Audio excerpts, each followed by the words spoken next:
This evening, I have picked up some pork chops that are boneless and I've grilled them up a bit, probably too quickly, but they're okay for the guests that's coming through this evening to see me. And I'll hand them to them, no problem. I had one and I don't need the rest of them. And there are people in the community who have nothing and are hungry.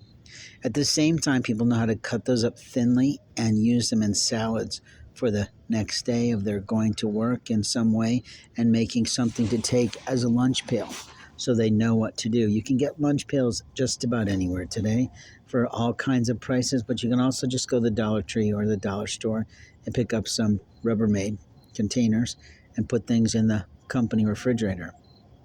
I'm not telling you anything that you don't know. What I can say is this evening, after I made some food, I made some sandwich spread that was really better than I thought it would be, I noticed a shooting star. Now, the interesting thing about the shooting star is it might not have been a shooting star, because I've seen shooting stars before and they're generally just white. This was white with a red trail. Now, it disappeared. That tells me something, that the aliens may be coming. And I've done some silly videos in the past about aliens, but I also know that the people who've been hacking my accounts have ruined some of those. And I was really making a proposition. I was really making the statement that we need to be careful about what we're seeing in the stars in the sky.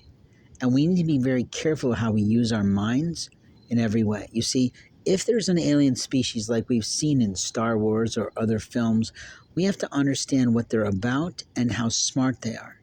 Because if they're traveling by Starlight, if you will, if they're traveling through jet streams, if they're traveling in any way like we've seen in Star Trek, and that's why we've seen those scenes, then they've been preparing us through Hollywood for a long time to prepare for those things. Now, if we're sucked ourselves into our cell phones in the dream world of life, then we're not going to be prepared for how to handle anything at all in terms of survival skills in life.